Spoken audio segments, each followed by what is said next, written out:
podemos dar início à nossa reunião, porque nós combinamos meio-dia com o presidente da SP Trans para falar do subsídio.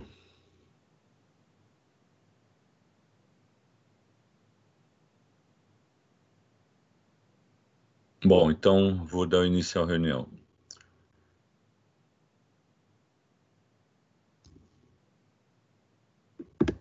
Presentes os vereadores Antônio Donato, Atílio Francisco, Isaac Félix, Ricardo Nunes, Ricardo Teixeira, Sônia Francini e Massataka Horta. Eu declaro a número legal, na qualidade de presidente da Comissão de Finanças e Orçamento, declaro abertos os trabalhos da 8ª reunião ordinária virtual da Comissão do ano de 2020. Informo que esta reunião está sendo transmitida através do endereço www.sãopaulo.sp.leg.br no link Auditórios Online /Auditório Virtual. Informo também que temos 3 audiências públicas agendadas por esta comissão. Dia 16 de julho, amanhã, às 10 horas, para discutir o projeto de intervenção urbana Pio Leopoldina. E dia 22 de julho, quarta-feira, às 9h30, a segunda sobre a LDO. Na verdade, nós temos 2 agendadas, né? Porque a terceira nós já realizamos hoje cedo sobre o Teatro Municipal e as escolas de música e dança. Passemos aos itens da pauta.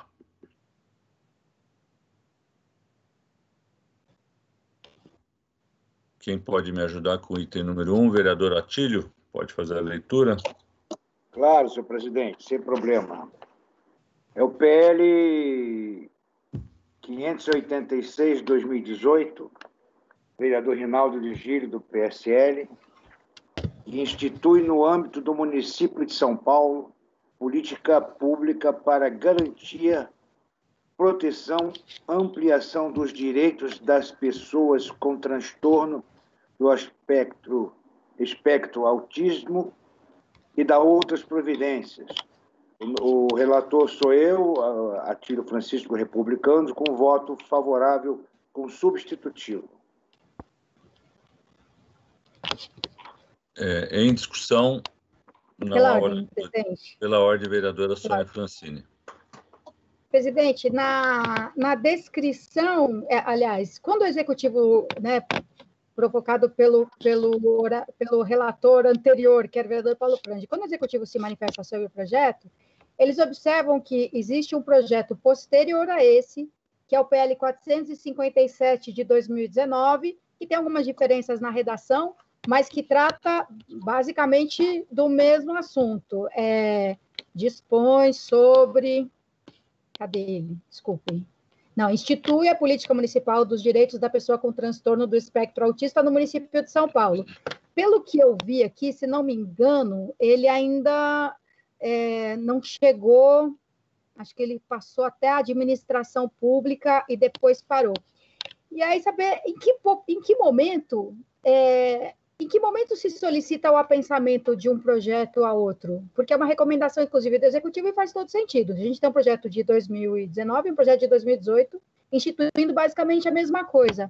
E aí eu pergunto para a Procuradoria da Casa, como é que a gente faz? Vamos supor, se o projeto de 2018 chegar à Comissão de Finanças, a gente se manifesta sobre ele ou a gente quer que seja pensado ao outro para a elaboração de um parecer único? Bom, eu não sei responder essa questão, não sei se a Procuradoria pode responder. A princípio, isso deveria ser na pesquisa da Comissão de Justiça, né? Mas se não foi detectado lá, né? Como proceder? A Procuradoria pode nos auxiliar? A gente pode até esperar ele chegar aqui, né? O projeto de 2019 chegar aqui, mas... E aí eu não sei como proceder. Isso pode ser feito antes da votação em plenário, mas ainda assim, o que significa o apensamento, na verdade? Eu acredito que seja para elaboração de um parecer único que diga respeito aos 2 projetos e produza um texto único. como proposta, né? Enfim, Bom, alguém em todo caso, não precisa responder agora. Bom, enfim, Não se não precisa for responder possível responder agora. agora, de qualquer forma, acho que a gente vota o mérito do projeto nesse momento. Sim, e fica essa questão colocada para a gente ver como trabalhar no futuro. Então, encerrada a discussão, há votos o parecer favorável com substitutivo ao PL 58.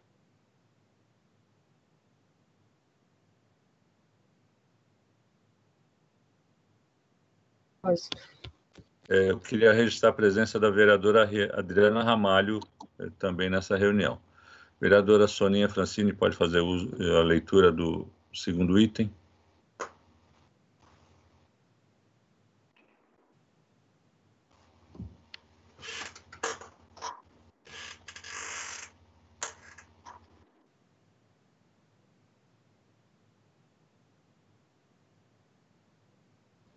É o PL 26 de 2018, do vereador Reis, do PT, denomina Espaço Público Inominado Praça Davi Andrade Bezerra, situada no bairro Parque Fernanda, Prefeitura Regional do Campo Limpo e da outras providências, localizado na extensão da Avenida Doutor Salvador Rocco. Relator é o vereador Atílio Francisco, do Republicanos. Parecer favorável com substitutivo, prazo de vistas vencido. Em discussão, não há oradores inscritos.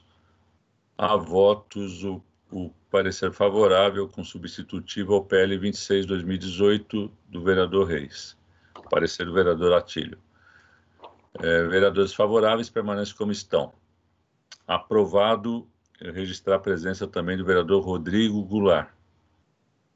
Item terceiro da pauta, vereador Isaac Félix pode fazer a leitura.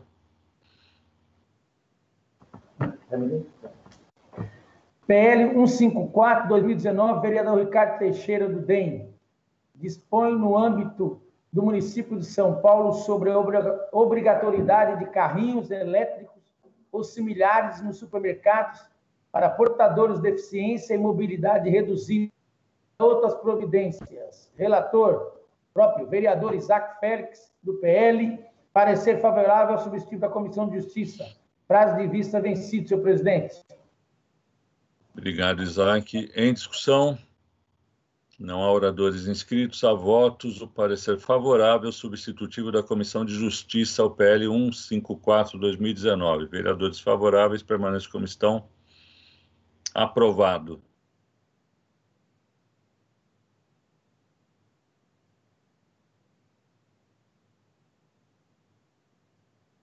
Sim, presidente.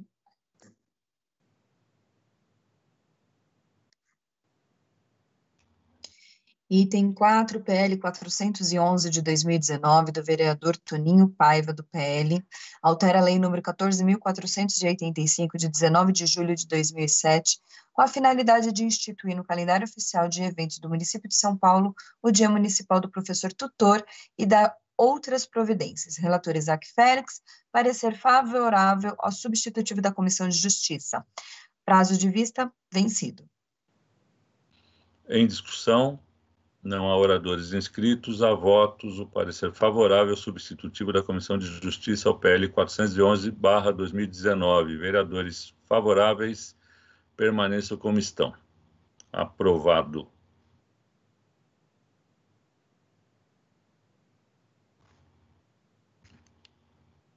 Esse é o próximo item.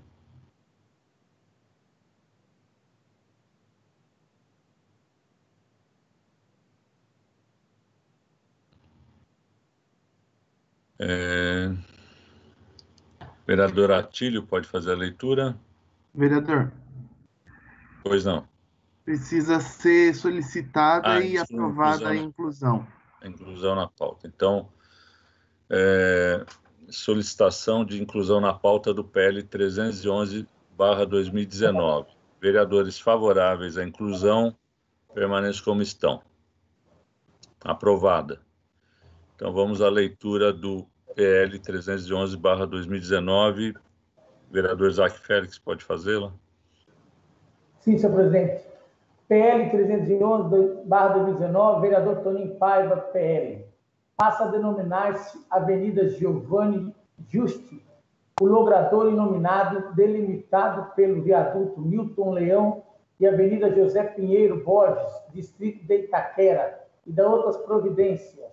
Relator, o próprio vereador Isaac Félix, do PL, parecer favorável ao subsídio da Comissão de Justiça. Em discussão, não há oradores inscritos, há votos, o parecer favorável substitutivo da Comissão de Justiça ao PL 311/2019. Vereadores favoráveis, permaneçam como estão. Aprovado. Existe mais algum requerimento de inclusão na pauta?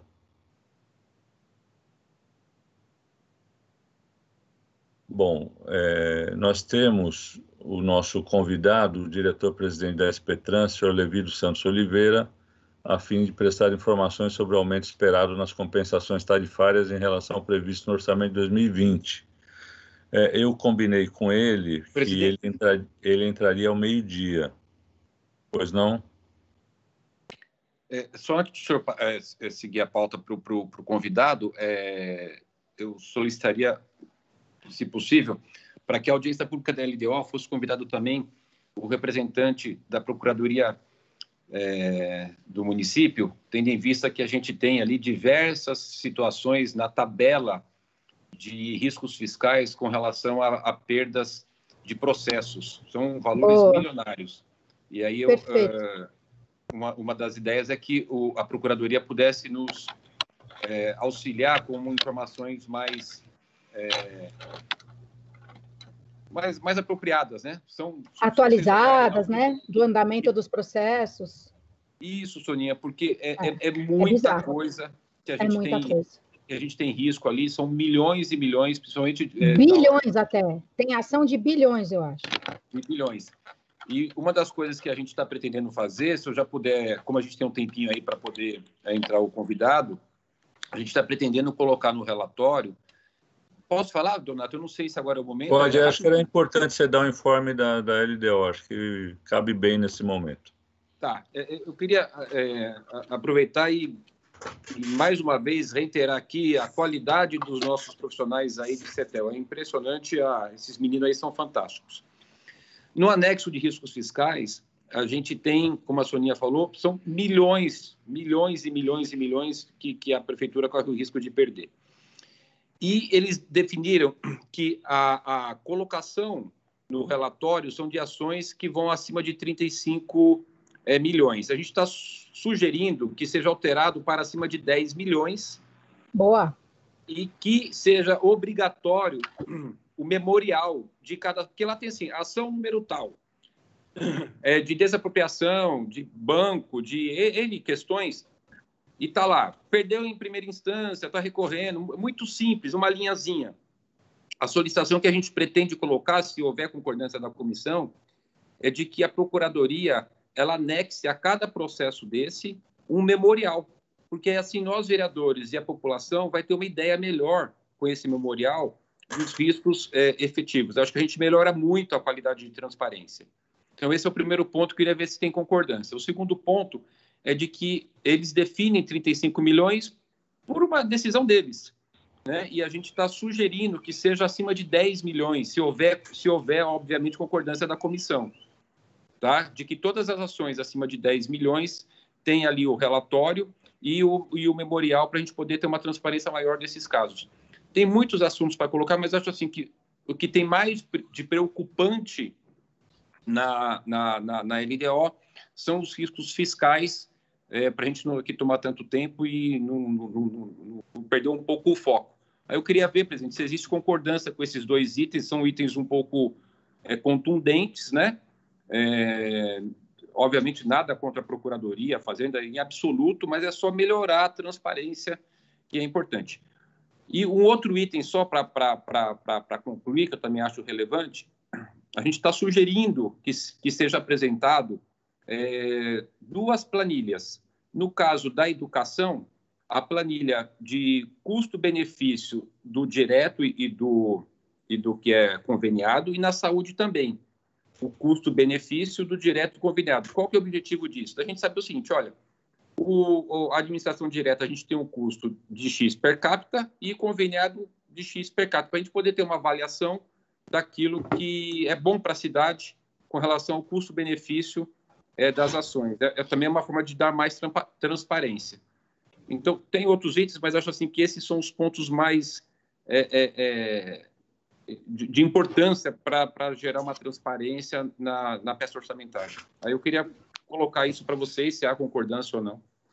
Pela ordem. Pela ordem, vereadora Soninha Francini. Acho excelente a proposta quanto aos riscos das ações, né, em que a prefeitura é parte, e realmente precisa ter também algum tipo de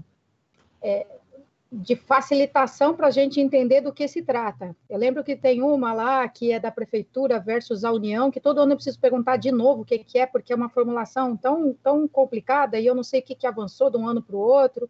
Então, é excelente. Quanto mais clareza, até uns anos atrás a gente não tinha isso na relação dos riscos fiscais e agora tem, e que seja mais bem explicado mesmo, mais acessível do que a gente ter que entrar na página do tribunal, acessar o número do processo, que é bem complicado. Claro, se não tiver outro jeito que seja, mas... Agora, em relação ao custo-benefício, eu só não chamaria de custo-benefício, vereador, na hora de fazer a pergunta. É o custo per capita, porque o benefício é muito mais complexo do que isso, né? Então, acho que seria bom, porque a gente pode até descobrir que um custo per capita é maior, só que também o resultado é melhor. Então, para a gente fazer a pergunta, dizendo mesmo, o que a gente quer no primeiro momento é o custo per capita. É isso, obrigado. Ótimo. Bom, então vamos encaminhar nossa audiência pública quarta-feira que vem, né? Da LDO, né? Dia 22. O calendário de votação, Ricardo, você já estabeleceu? Então, nós recebemos por parte do Tribunal de Contas algumas sugestões de alteração da LDO. E a gente está acatando alguns. Inclusive, a própria Prefeitura também fez um encaminhamento de concordância de alguns itens, e a gente está fazendo essas mudanças. Por conta disso, que a gente pediu aí para não votar semana que vem, adiar. Tem um fato, presidente, de que a gente tem, após a primeira votação, o prazo para recepção de emendas. Então, a ideia seria a audiência pública dia 22 do 7, só pegar aqui o calendário que eu anotei aqui, ó. E aí a votação, a primeira votação seria 29 do 7, se houver concordância, 29 do 7, e aí a gente vai ter a segunda votação em agosto, que aí eu pergunto se dia 5 ou dia 12. Dia 12, a gente teria mais tranquilidade para recepcionar as emendas, apesar de que, na verdade, para a LDO, as emendas dos vereadores não são ali tão... Não interpretem mal, né? Mas não são assim, normalmente não são de uma ordem efetiva de LDO, né? Muita emenda, tem que asfaltar a rua, não é bem esse o objetivo, né? Então, a ideia é 27 do 7 a primeira votação e a segunda, aí a gente deliberasse 5 ou 12 do 7 de agosto. Tá bom. Vamos conversar com a presidência, né? Para a gente estabelecer o calendário, né? Acho que é razoável que a gente fale com o presidente. Tá. Então, o senhor fala, presidente, não, a sugestão é a primeira votação 27 do 7 e a segunda votação entre o dia 5 ou 12 do 8. Tudo bem? Tá bom. Eu falo com ele. Tá. Presidente, existe concordância para exigência dos memoriais e alteração das informações de 35 milhões para 10 milhões? Claro, sem nenhum problema. Eu acho que tudo que dê transparência e também permita que a prefeitura haja de maneira mais eficiente é positivo, né? Então vamos trabalhar para isso. Tá. E a gente também, presidente, está colocando ali alguns itens para poder mensurar melhor a questão da dívida ativa. Nós estamos pedindo que seja feito um relatório daquilo que teve prescrição, né? E aquilo que teve dois tipos de a prescrição por perda de prazo de ingressar com a ação e a prescrição intercorrente. Então, apresentem relatórios com relação a essas questões. E por que disso, presidente? Aí eu vou concluir mesmo. Em 2017, nós fizemos aquela CPI da dívida ativa e foi elaborado um relatório, o vereador Isaac foi o relator, ao Ministério Público com o apontamento de diversas situações de perda de recursos por conta de prescrição. E o Ministério Público arquivou. O Ministério Público não evoluiu com a apresentação da Câmara com relação a isso. E o argumento que o Ministério Público dá lá, em síntese, é de que, ouvido a Prefeitura disse que seguiu as sugestões da CPI, de informatizar o sistema, aquela coisa toda. E então, acho que é importante a gente utilizar essa ferramenta, já que eles informatizaram o sistema, da gente ter essa informação publicizada através do orçamento, que principalmente não incorrer mais nesse risco de ter prescrição e, consequentemente, perda de receita para a cidade. Acho que, quanto isso, também tudo bem, né? Sim, claro. Tá. Então, vereador Ricardo Nunes, só para a gente deixar claro aqui para a nossa pessoa, nós vamos incluir no convite para a audiência pública da LDO o procurador-geral do município, né? Que ele se faça representar, né? Que a PGM se faça representar. Presidente, se puder, o setor que cuida disso, além do procurador-geral, óbvio, porque é a competência, é o responsável pelo setor do... Ai, meu Deus do céu.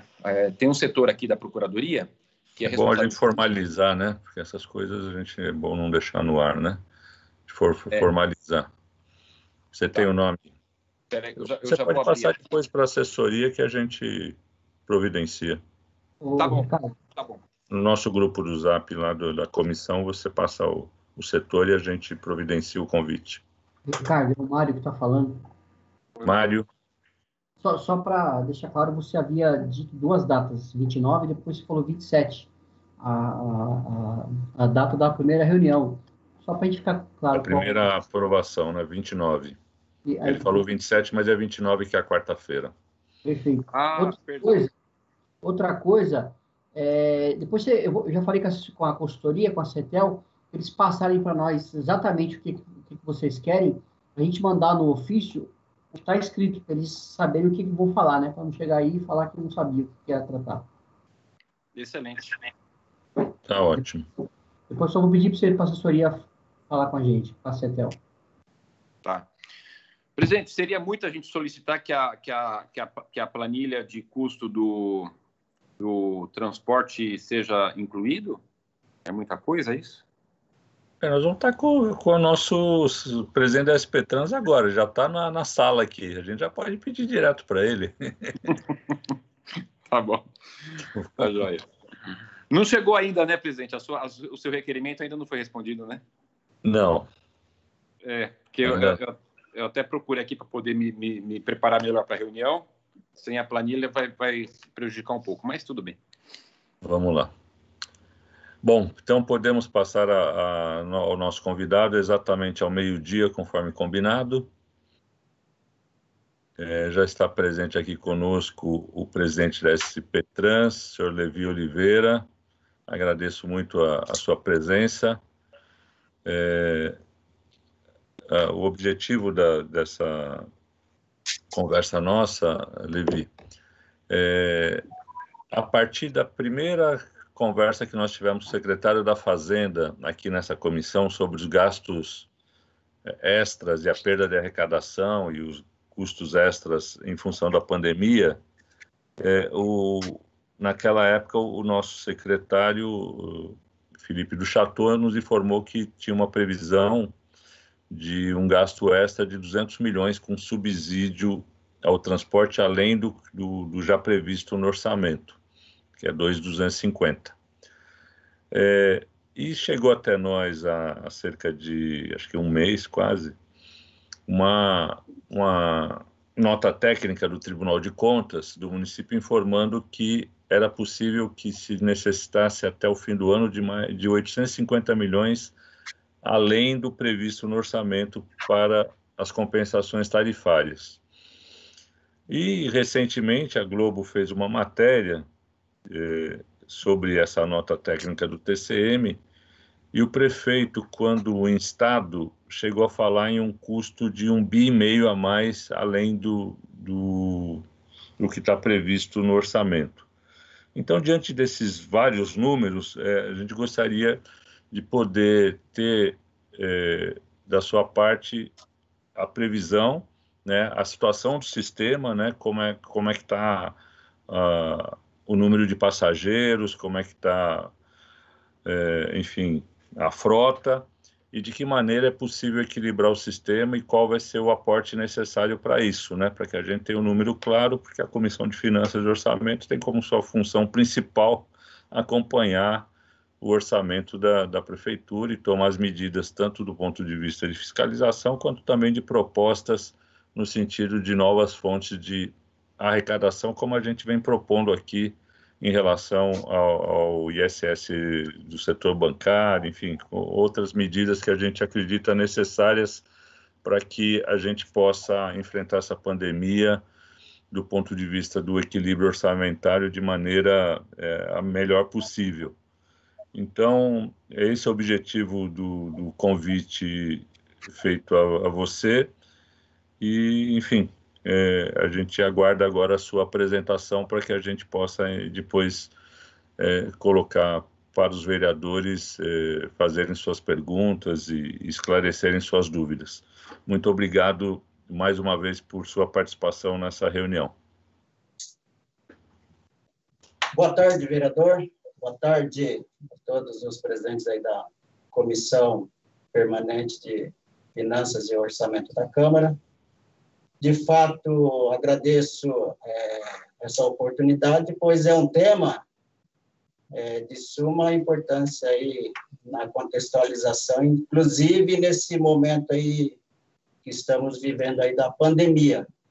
Só para tirar uma dúvida, estão me ouvindo bem? Eu estou com a máscara? Então, tá bom. Ouvimos bem. Muito bom.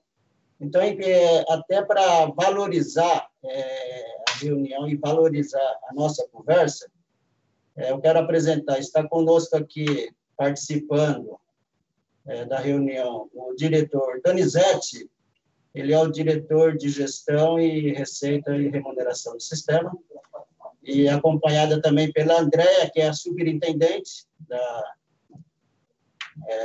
de receita e remuneração. Também tem, junto com a equipe aqui, o Jorge, o Key, que são os economistas que fazem toda a questão do estudo econômico e as projeções do sistema.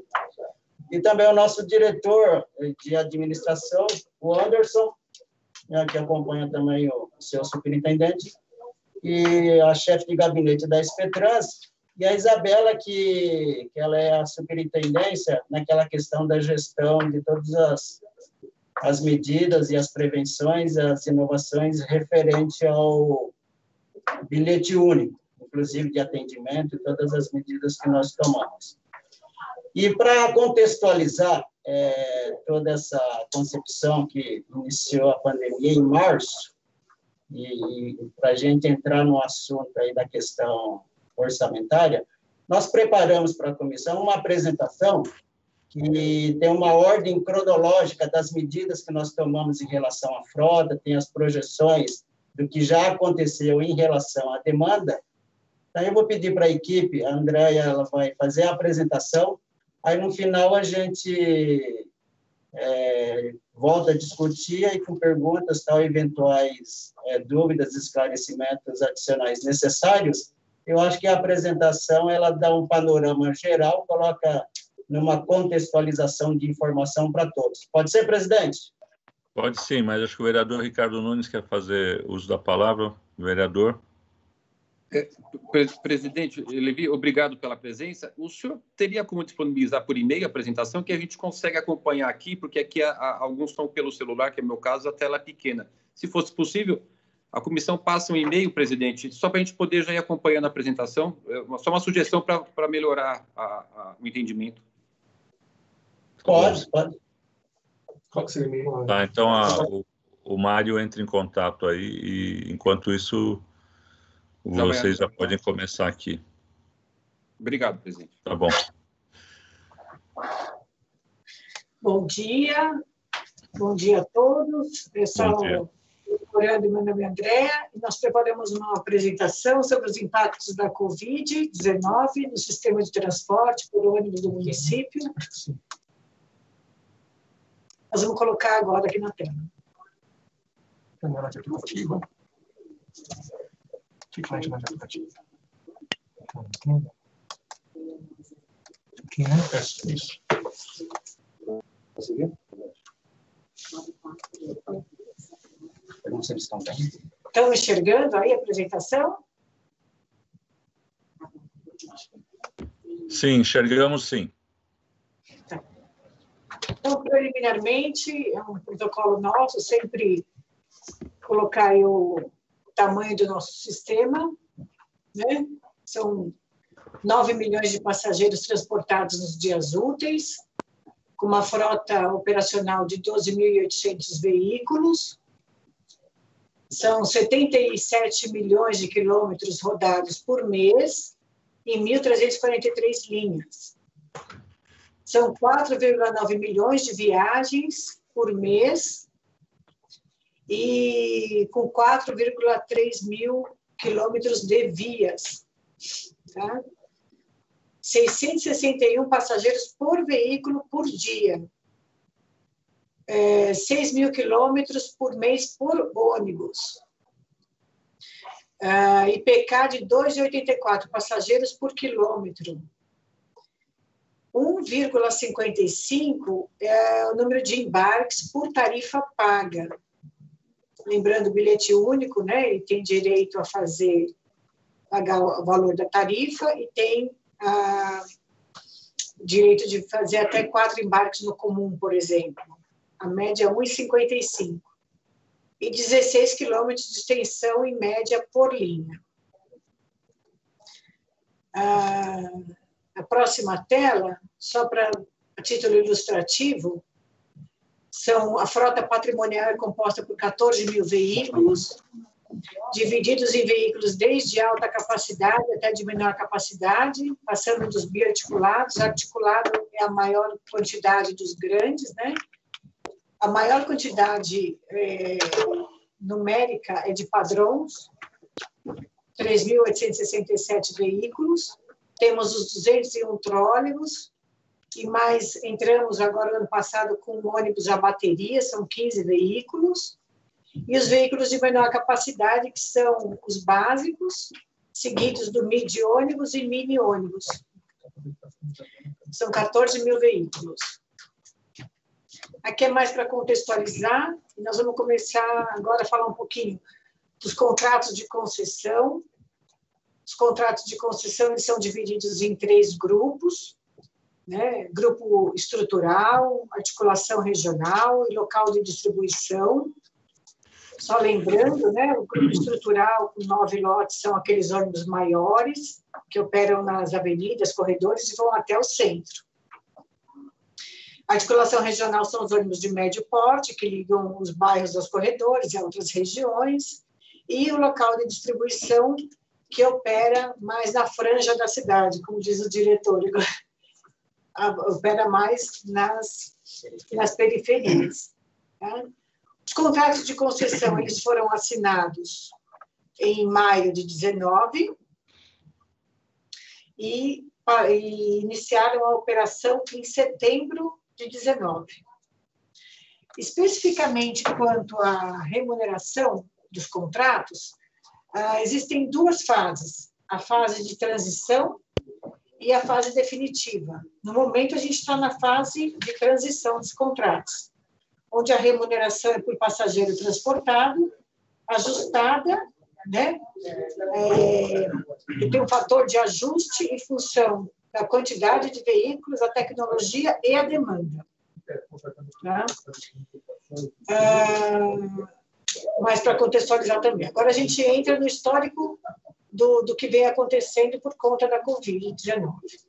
Então, lá em março, 17 de março, foi publicado o decreto 59283, declarando a situação de emergência.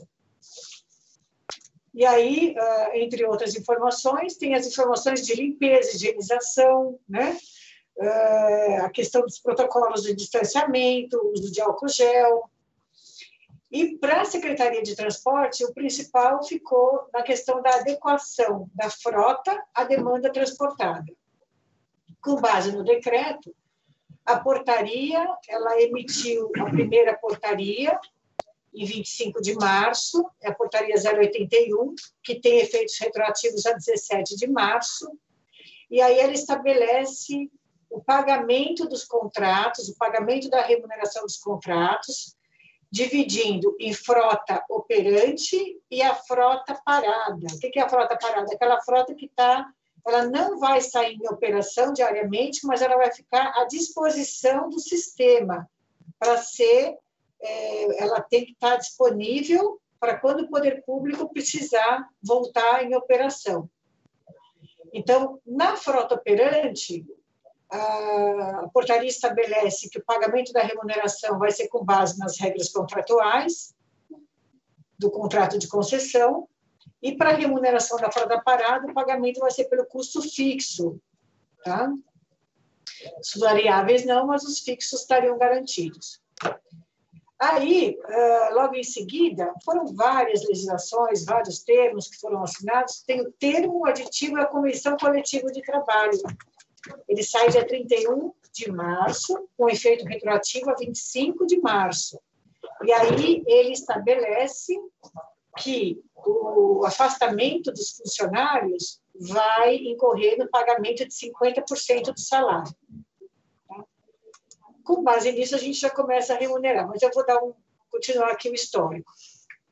1º de abril, aí é publicada a medida provisória federal 936, e ela institui o Programa Emergencial de Manutenção do Emprego e Renda. Entre outras medidas, ela fala da previsão de redução da jornada e afastamento do trabalho. Essa medida provisória ela foi convertida em lei federal, a Lei 14.020. Com base na medida provisória, aí é assinado um novo termo aditivo à convenção coletiva, dia 8 de abril, mas com efeito retroativo a 1º de abril. E aí, o que prevê? Prevê a suspensão dos contratos de trabalho, motorista, cobrador e pessoal de manutenção. E aí veio o benefício federal pagando 70% da renda mensal do seguro-desemprego e o empregador pagando os 30% do salário. Tá? Posteriormente, à medida provisória, a SMT, Secretaria de Mobilidade, ela publica nova portaria, a portaria 087 de 20, de 18 de abril, mas também com efeitos retroativos a 17 de março, e aí ela detalha, ela deixa bem detalhado as regras de remuneração da frota operante e da frota parada. Agora, em julho, na verdade, ontem, 14/7, foi publicado o Decreto Federal 10.422. Esse decreto, ele prorroga o prazo do afastamento. A medida provisória falava em 2 meses. Aqui, nesse novo decreto, prorroga por mais 2 meses de afastamento por CPF. Tá certo? Então, a gente queria até destacar aqui o seguinte, como foi dinâmico, como teve várias legislações, vários regulamentos, as regras foram mudando, e até ontem saiu essa nova legislação. Agora, como é que tudo isso se refletiu na remuneração dos contratos? Tá? Então, toda a remuneração nesse período, desde 17 de março, está vinculada ao Decreto 59283 e às portarias da Secretaria de Mobilidade e Transporte, 081 e 087. A remuneração da frota operante, ela segue a mesma metodologia, modelagem contratual dos contratos de concessão. E, na verdade, tiveram alguns ajustes, né? Principalmente só na questão da despesa administrativa e despesa de fiscalização e encargos. O que acontece? O pessoal de administração e de fiscalização, eles não estão ligados diretamente à frota na rua. A gente reduziu, como a frota reduziu, a gente também reduziu esse custo administrativo e de fiscalização em 50%. Na verdade, reduzindo a jornada de trabalho desse pessoal. Não tem toda a frota na rua, a gente também vai reduzir. Fiscalização, pessoal de fiscalização administrativa. Num esforço também de reduzir o custo do sistema. Tá certo? E a remuneração da frota parada. Essa remuneração, até levando em conta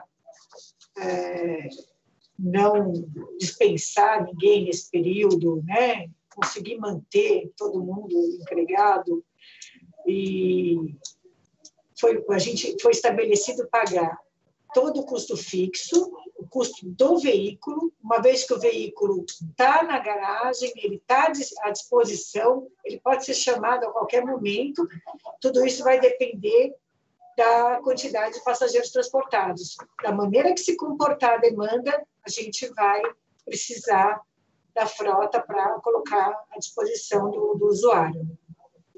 Né? Então, nós vamos pagar a questão do custo fixo de capital e os salários com base, logicamente, na MP. Aqui está um quadro que demonstra, esse quadro está dividido antes da MP e depois da MP. Tá? Então, dia 25 de março, foi quando teve a primeira redução de frota, e aí a gente já usa os efeitos da MP. Desculpa, não usa ainda, porque não tinha. De 25 a 31, a gente usa o acordo coletivo de trabalho, e a partir de 1º de abril, aí sim usa a MP. É isso. Então, as duas primeiras linhas, que são referentes aos custos variáveis, diesel, lubrificante, rodagem, né, os pneus, aí a gente não remunera. Peças e acessórios também não remunera. A parte dos salários, motorista, cobrador e manutenção. De 25 a 31, a gente pagou 50%, com base no acordo coletivo de trabalho. A partir da MP, paga os 30%. Encargos, de 25 a 31, a gente também pagou 50%, e agora a gente está desobrigado dos encargos a partir da MP. Então, não tem esse pagamento. E a parte do capital, né, de veículos e instalações, a gente está remunerando 100%, está lá disponível para a chamada a qualquer momento que precisar. E já precisou, né? Posso tirar uma dúvida nesse ponto? É vereadora Soninha. Como é que é calculado esse valor devido a cada veículo, correspondente a cada veículo? É um valor fixo por tipo de veículo? Como é que é isso? É um valor fixo para cada tipo de veículo. Isso são a fórmula que já está prevista nos contratos de concessão. O tipo de veículo e tecnologia. Aí a gente tem lá nos contratos de concessão, nós temos os valores do veículo básico, de todos os veículos, na verdade, mas a gente usa uma equivalência de frota, que é um outro contexto, eu não tenho aqui para te explicar, mas a gente faz a equivalência para todos os tipos de veículo. Na verdade, a gente tem o valor para cada tipo e tecnologia.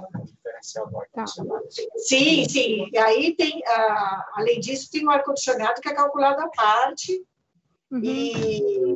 mas é por tipo de veículo, sim. Mas, por exemplo, o veículo parado, ele não está tendo a despesa relativa ao uso do ar-condicionado. Mesmo assim, não muda nada? Sim, eu não pago. Aí não é remunerado. O que a gente está remunerando é exatamente o que daqui da frota parada. É a parte dos salários, tá? E do capital. Do capital, se não está usando o ar-condicionado, não é pago. O ar-condicionado, ele tem aquela questão de gastar mais, o veículo consome mais quando usa o ar. Não está sendo pago isso. Tá bom? Ok. Tá? Bom, falando a questão de como que está, a gente agora parte para mostrar uns dados mais operacionais aqui como que está comportando, como está o comportamento do passageiro transportado. A gente percebe aqui que de 2015 a 2018, o passageiro ele ficou na casa dos 9,5 milhões de passageiros por dia útil. Em 19, o passageiro deu uma caída, o passageiro transportado ele caiu um pouco, e aí a gente atribui principalmente as estações de metrô que foram inauguradas. A gente também teve uma crise econômica do país, e transporte por aplicativo, tá? E a gente percebe aí que deu uma caída de mais ou menos 600 mil passageiros por dia útil. Quando a gente chega agora em 2020, março foi quando tudo começou a acontecer da Covid. Então, 17 de março é a data que a gente percebe o passageiro cair, né, assustadoramente. Esse gráfico, essa coluna que está aqui, de março de 20, 8.859 mil passageiros, na média do dia útil, ele é do mês inteiro, do mês completo, sendo que do dia 17 em diante já está com a queda. Tá? Mas esse mês de março é um mês cheio. Percebe que em 2019 deu mais ou menos o mesmo número, mas aqui é uma média do ano, em que inclui os meses de férias, os meses menores, janeiro, fevereiro, dezembro, julho, tá? Março é o mês completo. Para vocês terem uma ideia, em março de 19, foram transportados 9 milhões e 38 mil passageiros. Agora, em março de 20, 8 milhões 859. Então, já caiu em março. E aí, a queda maior, logicamente, acontece em abril, né? A partir de abril, a gente chega a 2,8 milhões de passageiros, crescendo um pouquinho em maio para 3 milhões por dia e 3,7 quase em junho. Em julho, nos primeiros dias, está alcançando na média de 4, está chegando a 4 milhões, 4.300, aqui eu estou com a última informação, 4.300 em julho, nos primeiros dias. Esse quadro aqui, ele é um quadro, ali eu mostrei passageiros transportados, esse é um quadro de pessoas. Então, a cada medida que vai acontecendo, você vê, a gente percebe o número de pessoas aumentando. Então, quando a gente olha aqui em maio, é um quadro diário desde maio. Quando a gente percebe a medida do rodízio, daí volta para o rodízio tradicional, antecipa os feriados, reabertura do comércio, Corpus Christi, você vê a quantidade de pessoas aumentando. A primeira parte aqui, ó, o primeiro número que a gente tem, está mais ou menos 1.100.000 pessoas na rua. E agora, nós estamos aqui no mês 7, você está atualizado até dia 14, a gente já está chegando em 1.600.000, quase 1,5 milhão, 1.600.000. Então, é legal que a gente vê que as pessoas estão saindo à rua. Acho que pode ser isso, né? Não, foi em 400. Passou isso, está certo, em 600. Em 600. Né? Em 600. Aqui é outro quadro bem interessante que mostra as viagens por faixa horária. E aí a gente tem nas pontas os picos, né, da manhã e da tarde, e no meio o entrepico. E a gente vê que as viagens no entrepico, elas não caem, né? As pessoas estão mudando até um pouco a forma de usar o transporte, né? Quem pode não usar o pico para não ficar lotado, né? Para manter o distanciamento, assim como pede os protocolos, saem no entrepico. Você vê que as viagens no entrepico, elas estão maiores por conta da necessidade, porque aqui a gente trabalha exatamente com a necessidade. Então, a gente está com uma frota reforçada no entrepico. Mas o pico continua alto. Né? Mas o pico continua alto. Mas o entrepico já está maior do que o observado antes da Covid. Presidente, desse gráfico, eu vou fazer um comentário, até por orientação aí do secretário do Mário, para a gente falar o nome antes. É o Levi, presidente da Espetrans. Então, próximo aí. Nesse gráfico, ele mostra aí toda aquela movimentação da demanda de passageiros no ônibus ao longo do dia. Então, aquela parte onde chega lá no limite, em cima no gráfico, nas duas pontas, é a situação que era antes da pandemia. Então, a gente chegou no estágio aí muito baixo de demanda ao longo do dia. E o que chama a atenção é, nesse período aí de 12, 13 horas, que na situação anterior o gráfico ele dá uma subida, é justamente aquela movimentação de estudantes, entrada e saída das escolas, e o mesmo acontece lá na faixa horária lá de 22 horas, que é aquele pico, que como não está tendo aula presencial, então essa oscilação no entrepico que ocorria, que dava uma subida de movimentação do estudante, isso não está acontecendo. Então, a gente tem um cuidado nessa questão aí de tratar a questão da frota e observando também toda essa movimentação e calibrando as viagens de modo a garantir um melhor atendimento aí dentro das condições aí orientadas pela Secretaria da Saúde, da Vigilância Sanitária. E esse gráfico é interessante, a gente sempre procura destacar, né, a última informação que atualiza, que é essa faixinha aqui, que ela é mais grossinha, e para dar um destaque que ela, muito lentamente, né, ela vai recuperando aí essa movimentação em relação ao estágio anterior. Andréa. Você. Isso aqui é uma continuação. Aqui é uma continuação, passageiros por faixa horária, e... É um zoom, na verdade. Na verdade é um zoom, exatamente. Quando você percebe como é que está dentro do dia, onde é que está mais a utilização está concentrada. Então, a gente percebe aqui, de manhã, entre 7 e 7h30, à tarde, a gente está entre 16 e 17, comecinho das 17 horas, né? E aqui, você vê o pessoal, a partir das 14 horas ali, 15 horas, já vai aumentando. A gente vê claramente que o modelo, as viagens, os horários, eles estão diferentes, todo mundo tentando se adequar aí a questão da pandemia, horários de comércio agora, né, tão diferenciados.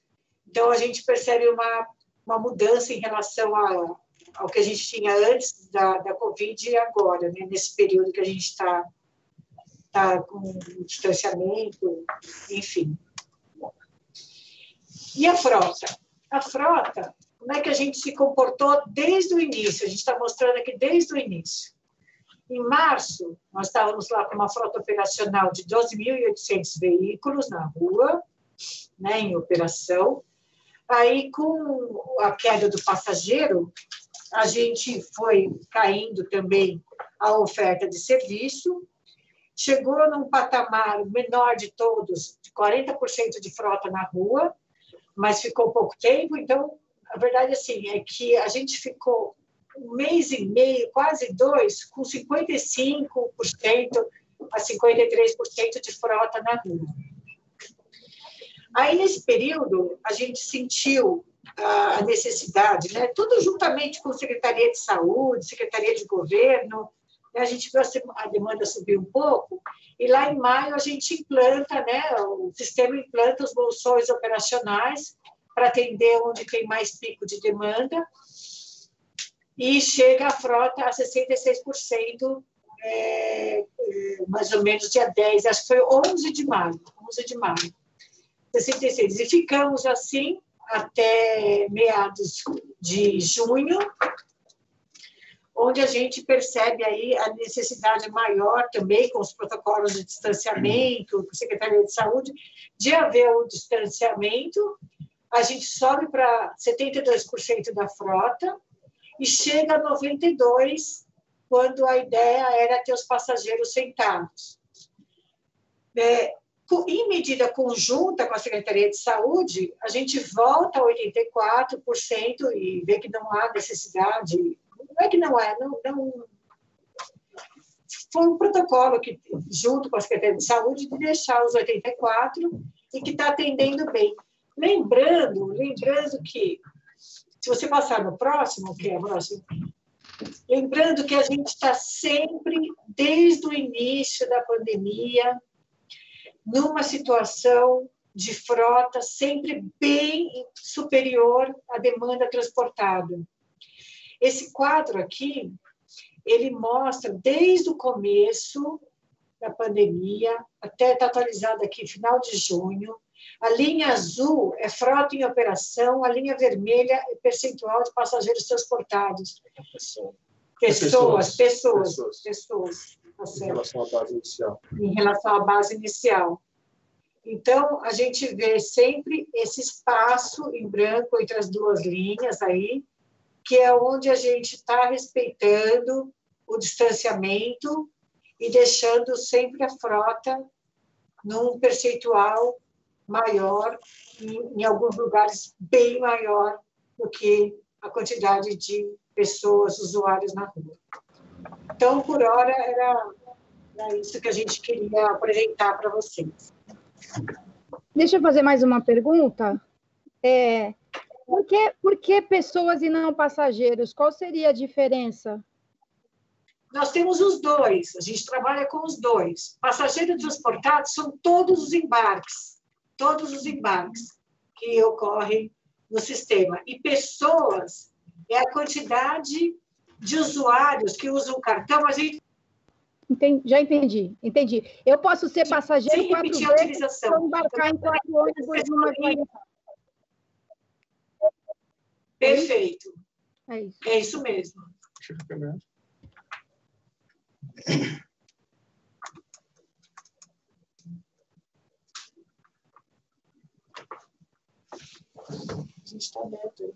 Presidente, eu levei as medidas que a gente vem tratando nesse momento de pandemia, tem aquela condição até do aspecto político, que é a garantia dos empregos, que demissão zero de motorista, demissão zero de cobrador e fiscal. Isso implica também na questão do custo. A garantia de a gente manter os recursos da frota, né, na retomada da necessidade de voltar o restabelecimento do pronto atendimento para a população. Então, essa questão que foi tratada de a gente preservar a frota e buscar um meio de garantir, por isso que tratou essa questão aí da frota parada, numa condição também de a gente manter o equilíbrio econômico, financeiro e numa condição de prestar um serviço adequado nesse momento. E tudo isso sempre buscando adotar medidas para evitar um colapso no atendimento, evitar um colapso no serviço, no próprio sistema de transporte coletivo da cidade de São Paulo, e também sempre com olhar na questão aí do aspecto aí do orçamento.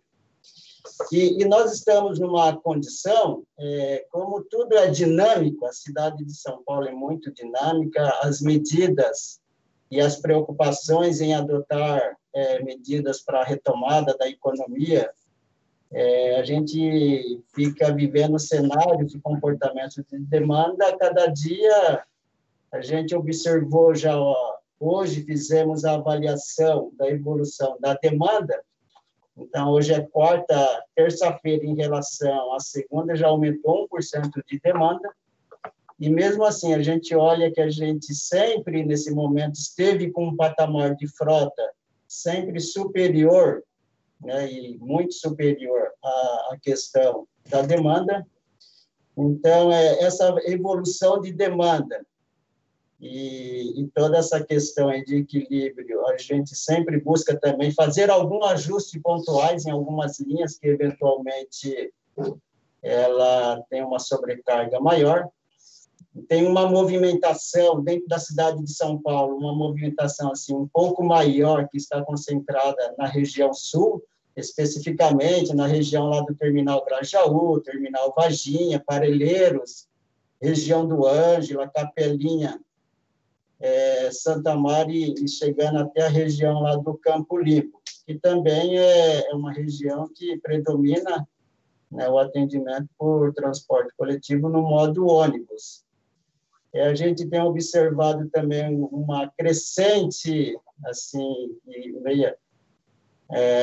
do aumento na região da Zona Leste, especificamente lá nas regiões de Guaianazes e da cidade de Tiradentes.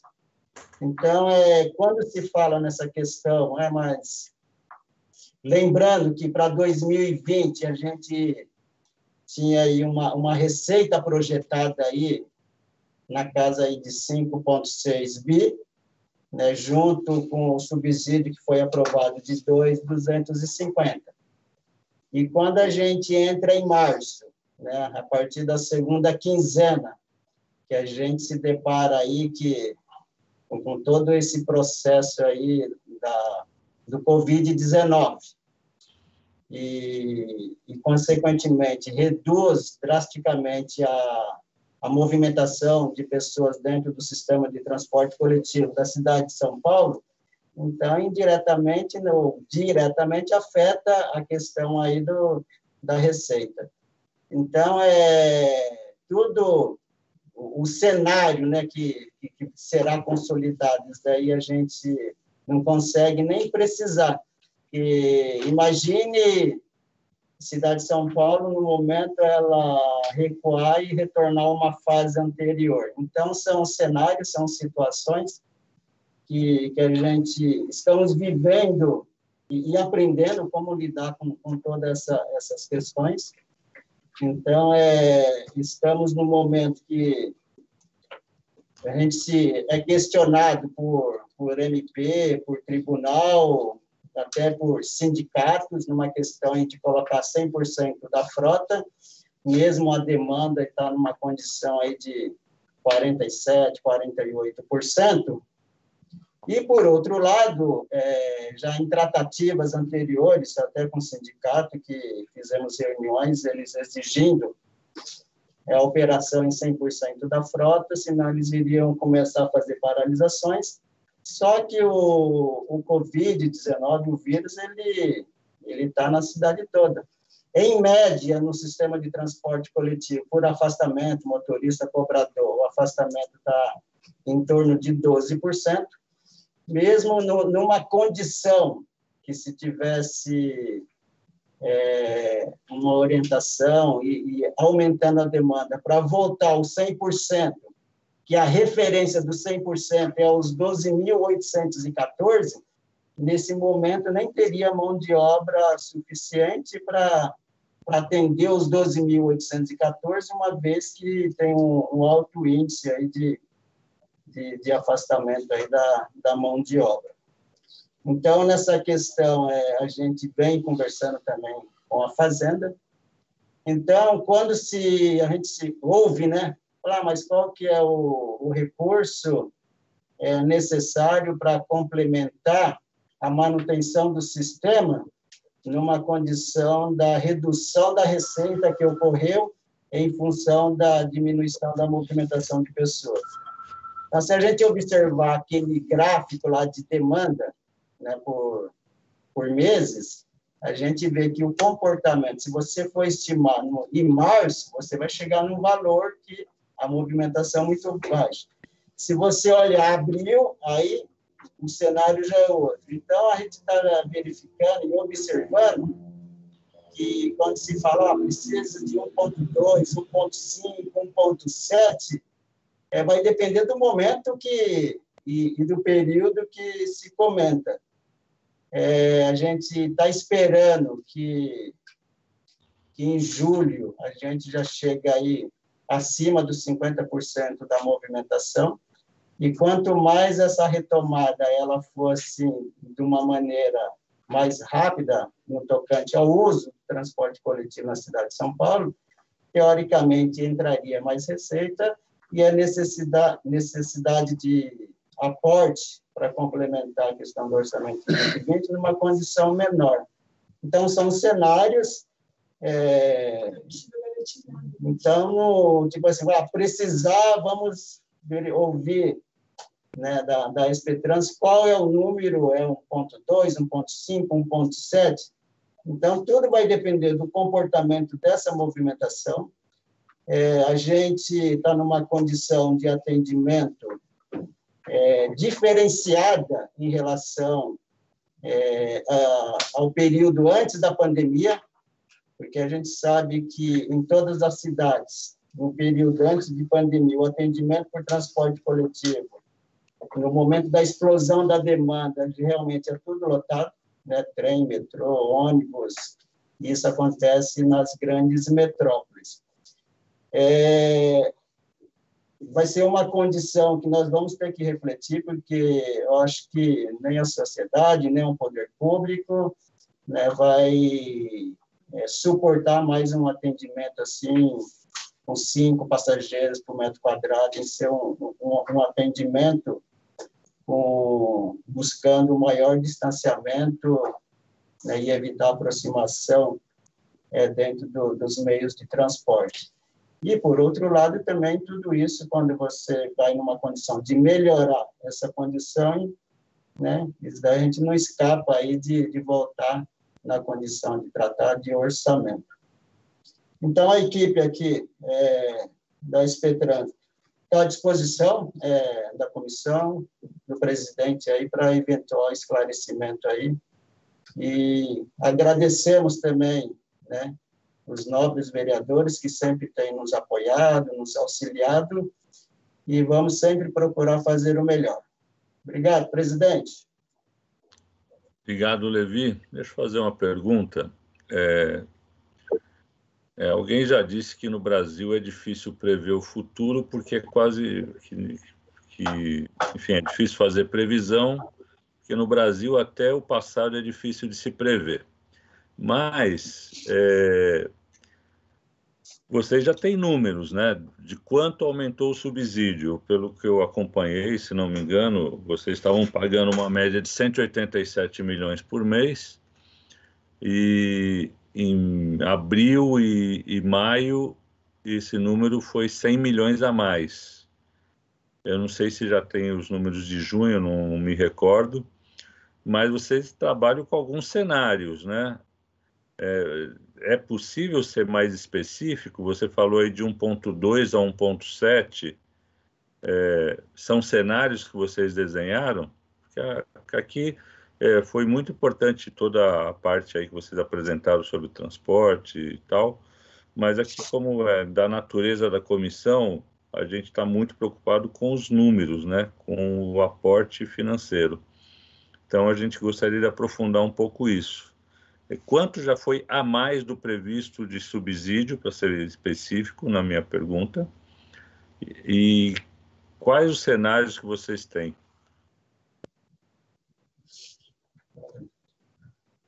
A mais você tem, antecipação, né? Bom, vamos fazer só 2 parênteses. A mais ainda, a gente ainda continua naquele subsídio de 2.250. O que a gente conseguiu na Fazenda foi antecipação de cotas. Ainda não veio assim, vamos falar, a forma tradicional de uso. Dinheiro novo. Então, a gente ainda está sobrevivendo em cima do 2.250, que foram antecipações de cotas referente a novembro e dezembro. Agora, a questão aqui, a gente imagina que a gente nem está chamando de subsídio. O recurso que a gente precisa é em função até da questão aí da diminuição da receita que foi projetada aí para 2020. Essa diminuição ela está espelhada na condição da redução aí de movimentação de pessoas pela cidade. Em todos os cenários aqui que a gente verifica, olha, mas se a demanda chegar em 70%, olha, se a demanda chegar a 75%, hoje nós estamos aí com a demanda de 48%, né? de ontem, posição de ontem, 48%. Segunda-feira estava 47%, semana passada estava 42%. Tudo vai depender dessa retomada e da movimentação. Então, nós temos cenários aí numa condição se a demanda chegar até 70%, 75%, e se chegar a 80%. Então, por isso que quando a gente projeta cenários aí, desde a condição de complementar a diferença da receita, o mínimo que a gente está estimando é 1,2. Isso aí, acho que a gente não foge desse valor. E se amanhã, o mês que vem, falar, mas vocês estavam aí com um cenário projetando 1,2, agora vocês estão com 1,4, pode ser que, em função da projeção daquela demanda, que não chegou a 75%, 80%. E nós estamos estimando que nós não vamos, pelo menos em 2020, retornar ao patamar de 100% da demanda. E parte desse deslocamento também está associado à questão aí do estudante, tal, que estão todos aí continuando com seus estudos na condição de aula virtual, e tem muitas empresas que estão adotando, estão no aprendizado também na questão do teletrabalho, do home office, outras pessoas estão escalonando horários, então cada um está buscando e reinventando um jeito de se movimentar. Tem pessoas que, nesse momento, têm muita preocupação, está se onerando e indo com seu auto particular, fazendo... Então, num patamar, se a demanda chegar a 80% até setembro, outubro, nós estamos trabalhando aí para complementar essa diferença da receita de 1,2. Tá certo. Então, para ser claro, além dos 2,250, mais 1,2. É isso, né? Isso é a projeção mínima de vocês. É mínimo, porque nós estávamos projetando uma receita de 5.650. Essa receita, a partir de março, ela, assim como a gente mostrou nos gráficos lá de demanda, que está bem associada, ela despencou. E numa outra condição, né, que as medidas que foram adotadas foi para preservar o sistema de transporte coletivo e em todo o seu contexto, de modo a garantir, quando da retomada, né, dessa movimentação, que o recurso está à disposição. E isso também a gente não foge da questão que implica custo. Na hora que a gente trabalha no aspecto aí de política pública, olha, vamos preservar a questão do emprego também. Então, foram medidas que foram adotadas pelo governo de garantir toda essa questão de todos os seus recursos, tanto os recursos materiais como os recursos humanos, para a retomada. Lembrando que, lá em março, quando começou esse período, nós estávamos discutindo em reuniões. Aí tinha os comentários diversos. Não, esse período aqui do vírus vai ser 2 meses. Não, vai ser 3 meses. Então, nós já passamos a segunda quinzena de março, vivendo abril, maio, junho, julho, e a perspectiva aí, ainda estamos em quarentena, né? Ontem foi publicado um decreto prorrogando até dia 30/7. Então, sempre tinha aquela expectativa, olha, a quarentena, mas vai encerrar, não vai encerrar. Mas por isso que a gente fica também numa condição, lógico que todos nós, né, ficaríamos muito mais tranquilos e seguros se a gente tivesse assim, a confiança de crivar um número, cravar e falar, esse é o cenário.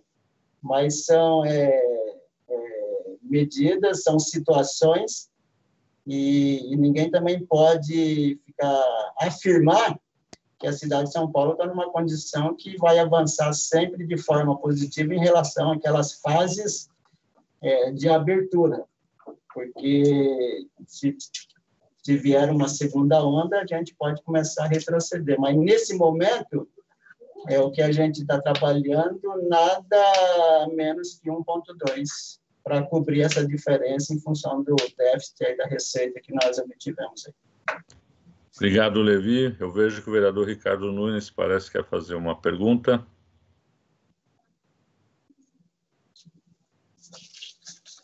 Olá. Obrigado. Levi, uma questão, duas questões só que eu queria colocar.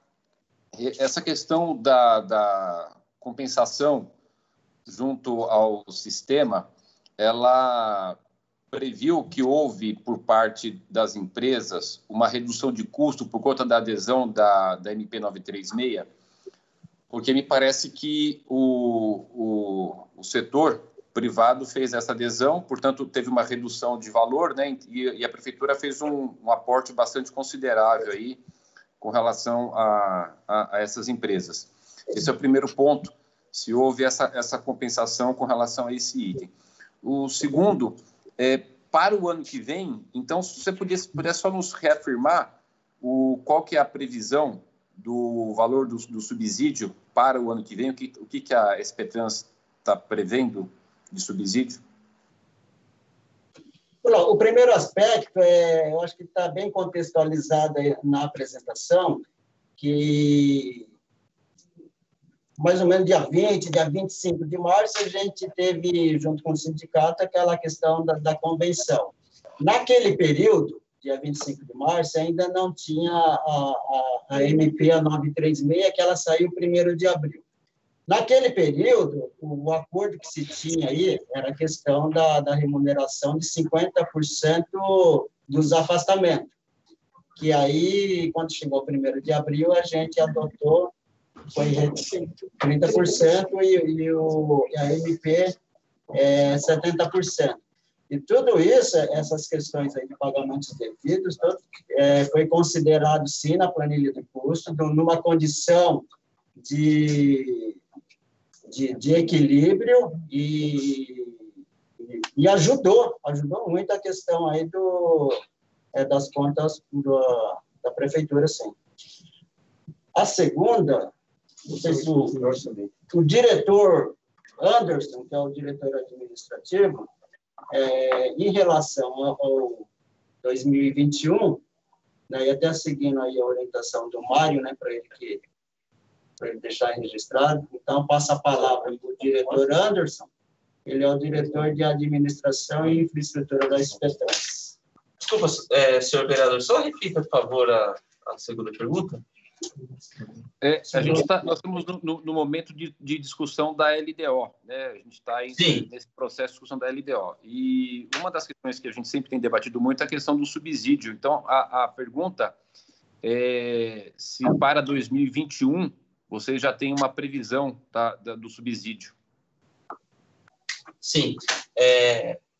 Nós entregamos recentemente agora à Secretaria de Transportes todo o caderno com as previsões tanto para a SPTrans quanto para o sistema. Maurício, você consegue recobrar na memória aí o número, que eu só não estou... Vereador Ricardo, é o Levi. Como ele não lembra precisar o número aqui, a gente fica no compromisso dele verificar o que a gente entregou lá no caderno lá para SMT, aí posteriormente a gente passa para a comissão, para não falar o número que não é devido. Tá bom? Mas deve aumentar ou abaixar? Você sabe, Levi? Dos 2 pontos. A tendência de aumentar o subsídio em relação... De aumentar. De aumentar. Aumentar? Sim. É mesmo pela perspectiva dos próprios aumentos dos custos do sistema, né? Demanda cresce mais baixo. Demanda cresce, tudo... diante do cenário. Já existe uma previsão, inclusive, desculpa, George falando aqui, eu sou aqui da área de estudos econômicos, que já existe uma previsão também nesse orçamento de uma demanda um pouco menor também do que a própria demanda que existiu de receita desse ano, né? Ou seja, um novo patamar de 100%, né? Existe uma expectativa que não se chegue, né? Muito se fala aí na área de transporte, né? Que não se chegue novamente ao 100% que existia. Então, pode ser que a própria receita já haja uma queda quando voltar assim, como o pessoal fala, um novo normal, né? Que nem o presidente Levi falou, com home office acontecendo, né? Com uma mudança da sociedade, então já existe até uma previsão até um pouco menor de receita. e como ele colocou, os próprios custos que tem, os reajustes que ocorrem no período, né, de preços e tudo mais, né?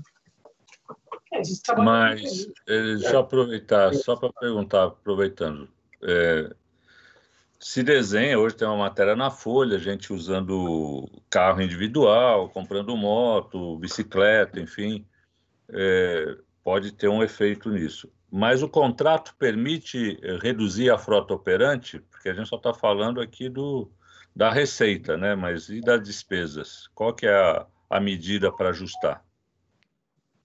Não, todas essas questões, o contrato ele permite ajuste na quantidade de veículos, ele permite ajuste até na condição se é ônibus a diesel, se é a bateria, se é elétrico. O contrato ele permite, os 32 contratos, permite quantidade de linhas aumentar, reduzir. Então, nessa questão, o contrato permite não estar numa condição de ser engessado. Agora, tem um outro aspecto ainda que não está consolidado e que a gente ainda fica até refletindo, é a questão do atendimento para a população. Hoje, todo o dimensionamento de frota nas linhas por horário de pico é 5 passageiros por metro quadrado. Se for acompanhar, se chegar na hora que passar esse período, não retornar toda a demanda do sistema, vamos imaginar que a gente fica aí na casa de 80%, 85% da demanda. Nós vamos reduzir 15% da frota? Tudo vai depender da questão do momento da política pública em relação ao nível de conforto do atendimento para a população. Se, de repente, pode se discutir, não, nós não vamos mais trabalhar na questão de 5 passageiros por metro quadrado no veículo. Vamos fazer cenários com 4 passageiros, com 3,5. Então, tudo é o que alguns especialistas falaram e criticaram e fizeram alguns comentários naquele momento que se falou na questão de transportar somente as pessoas na condição do sentado. Teve especialista que eu ouvi entrevista, falou, olha, então, de 12 mil ônibus, a gente vai precisar 35 mil ônibus e não vai conseguir, porque aí entra o outro assunto da questão da capacidade viária e tal. Então, são situações ainda que a gente vai ter muita reflexão, vamos estar discutindo. Tem esses assuntos também que a gente discute também na questão lá do Conselho Municipal de Transporte e Trânsito. Então, os cenários para 2021 em relação ao quantitativo de frota e até essa questão, como será o atendimento e quais são o perfil, né, desse atendimento, eu acho que a gente ainda vai discutir bastante ainda aí sobre esse tema, presidente. Levi, me fala uma coisa, essa questão do valor pela adesão da MP 936, qual foi o montante? Vereador, eu vou ser muito transparente. Para eu te falar valores assim, montante, todo mundo que foi incorporado nesse afastamento em função da MP 936, que a gente estava numa condição inicial que o afastamento era por CPF e tinha um rodízio dentro da empresa para, passados os 2 meses, ela tinha que mudar o empregado. Agora, com a publicação de ontem, aí tem uma condição que ampliou. Mas a gente pode verificar e, posteriormente, informar aí os quantitativos, aí o que foi mensurado e qual foi o valor, o montante em relação o que ajudou aí o erário na condição aí do orçamento aí dessa medida provisória da 936. Tá. O Levi, porque só assim, de uma forma genérica, iniciou-se aí o ano prevendo gastar 2,3 bi com transporte, correto? vai aumentar 1,5 bi, então vai para 3,8 bi. E ainda tem essa situação desse valor da MP 936. Isso é importante a gente saber para a gente poder dimensionar qual foi o custo total do transporte aí na cidade, né? Se você puder depois passar para a gente, eu acho que era bastante interessante para poder entender.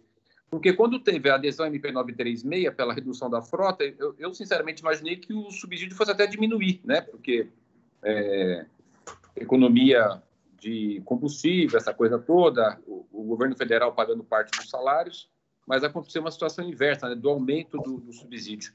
Então, só para a gente poder fazer o entendimento do contexto financeiro do processo.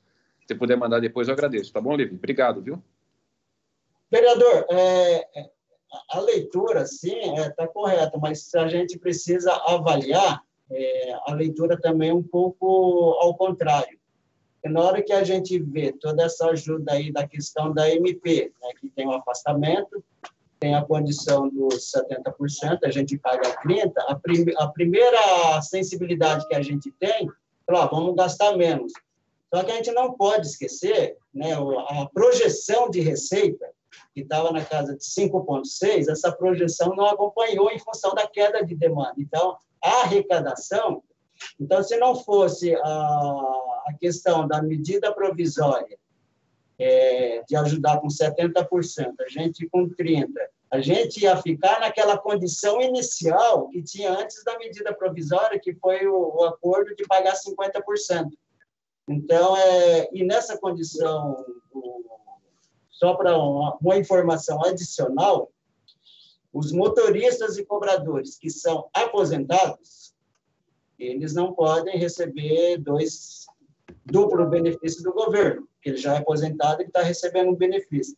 Para aqueles que são aposentados, na planilha de custo está 50%. Nós não estamos pagando 30%, é 50%, porque aí eles fazem lá também a questão desse afastamento. Então, só para a gente ficar bem alinhado na questão, não é que, tipo assim, vai aumentar muito o subsídio, mesmo tendo uma ajuda, um aporte aí na questão da MP. Mas a gente tem que olhar o lado que tinha se projetado uma receita em função de uma demanda, e essa receita, ela, a partir do dia 17 de março, ela começou a ter uma redução, e abril, né, foi muito, muito difícil, e os meses. Agora que começou junho, aí começou a ter uma retomada nessa questão, e a gente aguarda, assim, julho, que melhora um pouco mais essa condição.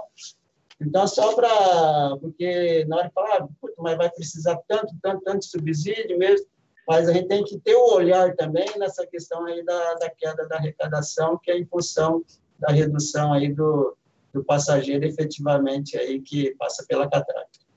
Tá bom, vereador? Mas a gente passa as informações complementares aí para a Comissão Permanente de Finanças e Orçamento da Câmara aí. É importante. Levi, eu só comentei porque, por exemplo, na área da educação, a adesão à MP 936 teve uma economia de 90 milhões por mês. Agora você colocou uma coisa importante para eu colocar no radar, que é realmente a queda da receita. Então, só para a gente poder depois fechar os números. Obrigado pela sua consideração, bem observado. Obrigado. Mais alguém quer fazer perguntas?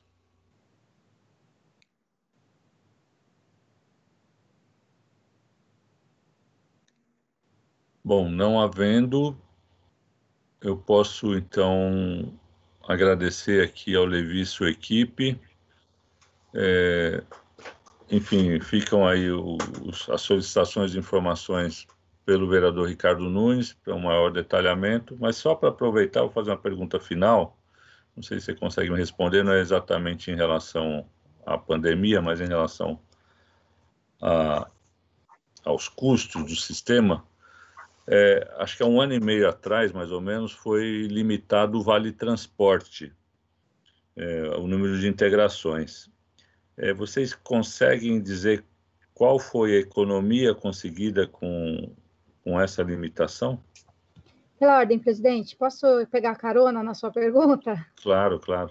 A gente fez um requerimento esses dias e temos falado sobre isso no plenário, a respeito também da decisão de não conceder mais a gratuidade para pessoas com deficiência intelectual leve, com mais de 18 anos, e a gente vem recebendo muitas reclamações de pessoas que deixam de ter esse benefício, e saber se vocês têm isso agora, se não tiverem, eu entendo que não foi esse o motivo da convocação para essa reunião, mas se vocês têm uma ideia de qual que é a economia esperada com o fim dessa gratuidade, uma vez que para cada um dos passageiros o fim da gratuidade tem um impacto brutal. Não sei se vai aliviar tanto assim a conta sistema deixar de oferecer essa gratuidade para eles. Obrigada. Presidente, ainda bem que você até contextualizou e aliviou, falou, não sei se o Levi vai conseguir responder a questão do Vale Transporte. O debate pronto eu não consigo lhe responder, mas fica o compromisso aqui de a gente verificar e passar a informação aí para a comissão. Quanto à colocação da vereadora Soninha, como poderia entrar, de fato, outros temas e a Soninha colocou, acompanha aqui a nossa reunião a superintendente da SPTrans, a Isabela. A Isabela, a superintendência dela, uma das atividades é a responsabilidade dessa questão ainda, que avalia também a questão das gratuidades, a questão das emissões do bilhete único. Como é pergunta surpresa, e é surpresa para ela, vou passar a palavra para a Isabela, e vamos ver como que ela se sai. Oi, gente, boa tarde. Bom, primeiro, só para recapitular, né, a portaria conjunta SMT-SMS, que instituiu o grupo de trabalho para revisão da tabela de CID, deu para a SPTrans a possibilidade da gente passar um pente fino, tentar traçar quais eram as CIDs que a gente tinha, a maior dificuldade de analisar se a pessoa realmente apresentava determinadas limitações, e o nosso olhar se debruçou realmente sobre as doenças psiquiátricas, né, que numa avaliação presencial é muito difícil da gente conseguir auferir se a pessoa realmente apresenta aquelas limitações do relatório médico, né? Então, em relação ao CID-F70, que é o retardo mental leve, os médicos que participaram do grupo da revisão entenderam que a pessoa ela fica com essa CID, né, não associada a outras, até mais ou menos 18 anos, que é a dificuldade de aprendizado na escola, que é o período em que ela está se desenvolvendo, né? Então, a portaria foi publicada tirando, na verdade, limitando esse CID até os 18 anos. Posteriormente, com alguns pedidos de revisão, inclusive da Câmara, nós estamos já fazendo a alteração da lei. Ela está para ser assinada lá na Secretaria Municipal de Saúde, voltando, tá, a concessão do benefício também para os maiores de 18 anos, só que sem o benefício do acompanhante. Eu não tenho os dados aqui para passar em relação ao impacto orçamentário, mas antes da mudança nós tínhamos cerca de 13 mil pessoas com um bilhete único especial nessas condições. Então, depois a gente pode fazer um estudo e passar isso para vocês também. Obrigada. Bom, eu queria perguntar se existe mais alguma questão. Não havendo, eu quero agradecer ao Levi e sua equipe pelas informações e, enfim, vamos ter que acompanhar de perto, né? Porque o cenário, como você disse, é dinâmico e a gente, como Comissão de Finanças e Orçamento, é muito preocupado, já que é um gasto muito importante da Secretaria de Transportes, da SPTrans, com as compensações tarifárias e afeta outras necessidades orçamentárias da Prefeitura, né? Então, o vereador Ricardo Nunes quer fazer uso da palavra? Não, presidente, eu só agradeço, eu só ia perguntar para o Levi se as questões de desinfecção dos ônibus está sendo feito, porque eu não tenho observado conforme a lei que nós votamos autorizando aquele pagamento, que teria a desinfecção dos ônibus por conta aí do Covid, dos ônibus e dos terminais. Sim, essa ação continua em todos os terminais e também, independente, também a gente tem cobrado por todos os 32 contratos e fazer não somente nos terminais, mas também nos pontos finais, além de fazer toda aquela intensificação quando o ônibus é recolhido às garagens. Ok. Levi, você consegue acelerar o envio dos documentos? Porque a gente está, para concluir o primeiro relatório da LDO, eu sei que vocês estão com bastante atividades aí, mas se você puder nos ajudar com o envio dos documentos o quanto antes, eu te agradeceria, viu? Tá, vamos dar prioridade, tanto quando o presidente da comissão, o vereador Donato, convidou para participar dessa reunião, aí eu tomei o cuidado de convidar os profissionais da SP Trans que estão mais inseridos no assunto, que trata a questão do dia a dia, para que a gente conseguisse transmitir para vocês as informações com qualidade, sempre à disposição aí da Câmara, dos nobres vereadores aí, e sabendo que essas reuniões, essas tratativas, né, sempre a gente consegue aí caminhar juntos de uma maneira assim, sempre buscando o melhor para a cidade. Obrigado, Levi. Só para reforçar, a gente tem uma audiência pública da LDO na quarta-feira, então se a gente pudesse ter os dados até segunda-feira, seria para a gente bastante importante, porque a gente vai ter o secretário de Finanças aqui e a gente vai poder fazer um diálogo mais qualificado. Bom, não havendo nada mais a tratar nesta reunião, queria agradecer muito, mais uma vez, o Levi e a equipe, todos os vereadores e vereadoras, dizendo que amanhã, às 10 horas da manhã, nós temos uma audiência pública sobre o Pio Vila Leopoldina, e na quarta-feira que vem, às 9h30, audiência pública sobre a LDO, e às 11h30, a nossa reunião ordinária. Estão encerrados os nossos trabalhos. Boa tarde a todos. Obrigado, Márcio.